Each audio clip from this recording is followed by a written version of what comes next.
सास का मायका प्रेम। रिद्धि की सास को हर वक्त अपने मायके का गाना गाने की आदत थी। अरे बस करना माँ, मामा का ये किस्सा तो 50 बार पहले भी सुना चुकी है।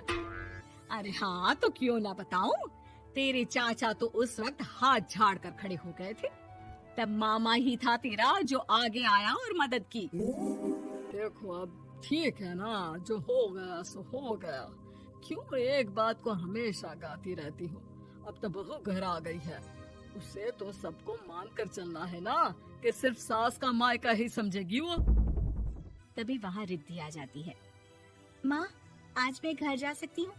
माँ को मेरी बहुत याद आ रही है। शादी के बाद एक बार भी नहीं गई। हाँ तो कौन जाता है। अरे मेरी शादी के बाद जब मैं विदाई होकर आई, इतना बड़ा ससुराल मेरा, खाने वाले 10 लोग और बनाने वाली मैं सिर्फ एक। ऐसा लग रहा था जैसे सिर्फ खाना बनाने के लिए ही ब्याह किया है। वो तो मेरा भाई था, गांव से एक काम करने वाली चाची को भेज दिया जो मेरा हाथ पटाती थी, और उसको पैसा, खाना, कपड़ा, रहने के लिए कमरा, वो सब किसने दिया था? तुम्हारे भाई ने। ये मामला रोज का था। ससुर भी जब गुस्सा होते तो वो सारी बात कह देते जो उनके मन में इतने समय से चल रही थी। मेरा भाई, भाभी, भतीजा, भतीजी सब छुड़वा दिया। मैंने जीवन भर सिर्फ तुम्हारे परिवार वालों से निभाया, लेकिन अब भी चैन नहीं है तुमको। बहू के सामने सास को लगा कि उसकी बेइज्जती हो रही है। अब सुन बहू, अपने कमरे में जा, कहीं नहीं जाना मायके वायके। घर का काम कौन करेगा? पड़ोसन। बहू समझ जाती है मामला गर्म चल रहा है। कमरे में जाने में ही भलाई है। कमरे में क्या है? तुम्हारी माँ हर वक्त चिक चिक चिक करती रहती है।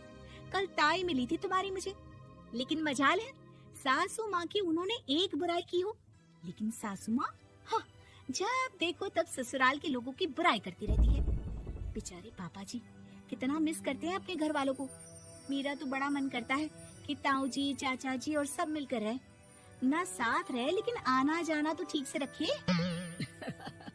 हिंदुस्तान और पाकिस्तान एक हो सकता है, लेकिन चाचा और ताऊ के परिवार के साथ हम लोगों का मिलन ना जी ना, कभी नहीं हो सकता। ये बात है। देखिए मेरे साथ ना ज्यादा चैलेंज मत करिएगा। ऐसा कोई काम नहीं है जो मैं नहीं कर सकती। ससुर जी जो कि बहू की बात सुन रहे थे सामने आ जाते हैं। अरे बेटा, तू ये कर सकती है तो प्लीज मेरा परिवार किसी तरह मुझसे मिलवा दे। सारी जवानी तो मैंने किसी तरह काट ली, लेकिन जीवन के इस पड़ाव पर बहुत याद आती है मेरे परिवार की। हाँ हाँ पिताजी, आप चिंता मत करिए, बस मेरा साथ देते रहिए आप दोनों। फिर देखिए कैसे माँ जी भी ठीक हो जाएंगी और पूरा परिवार भी एक हो जाएगा। थोड़ी देर बाद बहू सामान लेकर घर से निकल रही होती है कि मना किया था ना तुझे मायके जाने के लिए, फिर क्यों जा रही है? बहू कुछ कहती इससे पहले ही बेटा बोलने लगता है। क्या है माँ, वो घर जा रही है।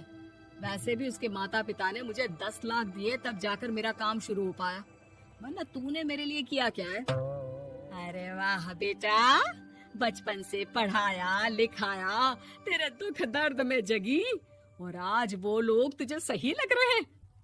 और फिर ससुराल में लड़की खुश रहे, ये तो मायके वालों की जीवन भर की जिम्मेदारी रहती है। तो ये तुमको भी तो सोचना था ना। ताऊ जी ने पापा को पढ़ाया लिखाया, जब तुम नहीं आई थी तो पापा के लिए ताई जी ने पापा की माँ की तरह देखभाल की। अब बोलिए। अरे तू कुछ नहीं जानता बेटा, तेरे पापा को सब पता है, तभी वो उन लोगों से वास्ता नहीं रखते। मैं उन लोगों को जानता हूँ, लेकिन मैं तुम्हें नहीं जानता कि तुम्हारे मन के लायक काम नहीं हुआ तो तुम घर की शांति बर्बाद कर दोगी। सास जोर जोर से चिल्लाने लगती है। तभी वहाँ सास का भाई आ जाता है। अरे क्यों आप लोग मेरी बहन को परेशान करते रहते हैं? पहले ये जीजा कम थे, जब बहू भी आ गई। बहन, मैंने तो 30 साल पहले ही बोला था, अपना हिस्सा ले और छोड़ इन लोगों को, चल अपने साथ। बहू समझ जाती है कि मामा ससुर की नजर किस पर है। देखा, तुम लोग मुझे अकेला मत समझना, मेरा भाई खड़ा है आज भी मेरे लिए। बहू मायके जाती है और आते वक्त साथ में एक नौकरानी ले आती है। अरे बहू, कुछ खाने को दे दे। अरे आंटी, क्यों भाभी को परेशान करती रहती हो? उनके भाई ने मुझे जिम्मेदारी दी है। किसी भी चीज की परेशानी नहीं होनी चाहिए भाभी को। जो चाहिए मुझे बोलने का। आय हाय, बहू के मायके वालों का इतना दखल। ये मेरा घर है, कोई कल का आए इसे पूरा कैप्चर कर ले, ये बर्दाश्त नहीं होगा मुझसे। क्या हो गया सासू माँ? क्यों सुबह सुबह चिल्ला रही हैं? चमेली, ओ चमेली, क्या कहा था मेरे भाई ने तुझे? अरे दीदी बहुत तेज है आपकी सासू माँ। मैंने तो बोला कुछ चाहिए तो मांग लो मुझसे। अरे निकल यहाँ से, घर को रेलवे स्टेशन बना रखा है, जो देखो वो घुमा जा रहा है यहाँ से वहाँ। ये कहीं नहीं जाएगी। ये जाएगी तो घर का काम कौन करेगा? मैं। हाँ, और क्या करती है बहुएं? घर का काम ही तो करती है, इसमें नया क्या है? तभी वहाँ ससुर जी आ जाते हैं। हाँ, तो यही बात तो तुम्हें भी समझनी चाहिए थी ना। आज बहू के मायके से नौकर आ गया तो तुम्हें बुरा लग रहा है? अरे तो उस वक्त गर्मा गर्म खाना तो सबने खाया ना। ऐसा तो नहीं है कि मेरे मायके का नौकर था तो सिर्फ मेरे लिए बनाता था। अरे निकालो इसे, फिलहाल बाद में बात करती हूँ। सास का गुस्सा जोर से नौकरानी पर फूटता है। तभी वहाँ बेटा सामान के साथ आकर खड़ा हो जाता है। चलो रिद्धि, तुम ठीक बोलती हो। मेरी माँ को तो हम लोगों की कोई फिक्र है ही नहीं, ये तो सारा दिन सिर्फ अपने बारे में सोचती है। और देखिए, मैं अब से कह रही हूँ कि अब से इस घर की तरफ आपको देखना भी नहीं है। नहीं आना आज के बाद इन लोगों से मिलने। हाँ हाँ, बस कभी कभी दिन में 2 बार मिलने आ जाओ। नहीं, बिल्कुल नहीं। ससुर झूठा नाटक करते हुए।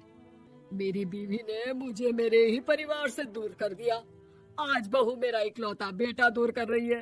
हाय, कैसे जीऊंगा मैं?